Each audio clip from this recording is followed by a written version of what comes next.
से आप अपने टाइम टेबल बना सकते हो कल का, कि भाई मैं कल को इस तरह से पढ़ूंगा। मैं अगर मुझे सेलेक्ट होना तो मैं जीएस के लिए, आपने सोच लिया मैं 3-4 घंटे जीएस को दूंगा, ठीक है। आपका एग्जाम कौन सा, उसके आधार पर।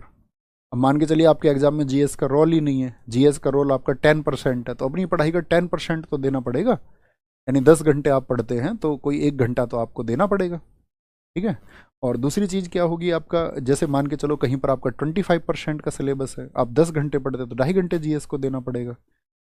अब इतना ही टाइम फिर रीजनिंग को भी देना पड़ेगा, 2.5 घंटे। लेकिन आपको लगता है कि नहीं, रीजनिंग को मुझे 2.5 घंटे देने की ज़रूरत नहीं है, रीजनिंग मेरा एक अच्छा विषय हो चुका है, तो वहाँ से कोई 1 घंटा बचा के उस सब्जेक्ट को दे दो जो आपका कमज़ोर है। समझ पा रहे, यही टाइम मैनेजमेंट होता है। आप जितने घंटे पढ़ते हैं अपने एग्जाम के हिसाब से कितना परसेंट किस सब्जेक्ट का रेशियो है उतना बांटिए। और आप देखिए आपकी कमांड कौन से सब्जेक्ट पर है, जिनको आपको कम समय देने की है उससे उतना ही समय आप क्या करेंगे, वहां से बचा के उस विषय को दे दें जो आपका कमजोर है।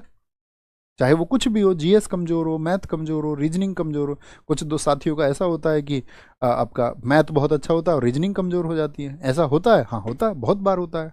जो मैथ्स के अच्छे स्टूडेंट थे पीसीएम, उन्होंने रीजनिंग कभी पढ़ी नहीं।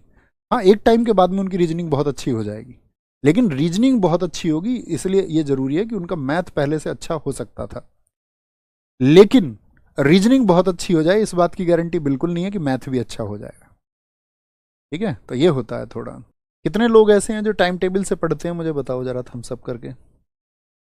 फिर मैं आपको एक इनपुट देता हूँ कि एक रेगुलर टाइम टेबल मत बनाना कभी भी, एक लंबे समय के लिए उसको चेंज किया करो। निर्धारण, शेड्यूलिंग,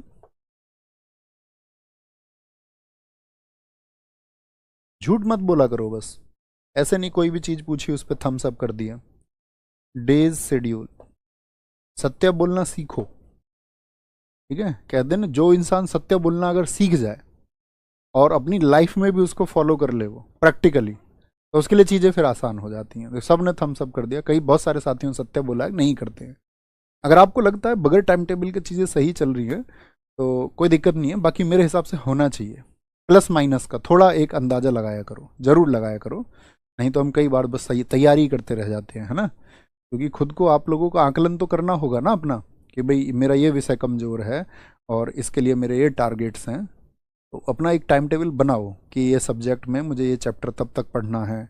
मेरी पॉलिटी, मान के चलो आपने एक आइडिया बना लिया कि भाई मेरा पॉलिटी ये सब्जेक्ट है, तब तब मैं रिवीजन करूंगा इसका। क्योंकि उससे क्या चीज़ों को पता रहेगा अपना, अच्छा इस पार्ट का मैं रिवीजन कर चुका हूँ, कुछ बचा तो नहीं है। ऐसा नहीं है कि फिक्स उसी को फॉलो करना है। आपने 8 घंटे का टाइम टेबल बना लिया मान के चलिए, तो आप ये बोलेंगे नहीं मुझे तो 8 घंटे ही पढ़ना। ठीक है, किसी दिन 7 पढ़ेंगे, किसी दिन 9 भी पढ़ लेंगे, लेकिन एक बहुत लंबे समय तक नहीं। उसको चेंज कर दिया करो, क्योंकि मस्तिष्क की अवस्था ये है कि अगर ये एक लंबे समय तक जिस स्टेज में रह लेगा इसको वही फिर चाहिए। अगर आपको कभी एक स्थिति की वजह से उसको बदलना पड़ा तो ये फिर उसके लिए तैयार नहीं होगा। इसीलिए छोटे टाइम टेबल सेट करना, छोटे टाइम टेबल्स। जैसे आपने देखा किसी का ताश खेलने में मन लग जाता है तो वो ताश ही खेलता है, क्यों? क्योंकि उसके माइंड ने स्पेस बना लिया है। समझ पा रहे हो? तो लंबा टाइम टेबल नहीं बनाना किसी चीज़ का, नहीं तो आप उसी के आदी हो जाओगे और फिर ये और ज़्यादा बगावत करेगा मन आपसे, अगर आप उसको चेंज करोगे तो।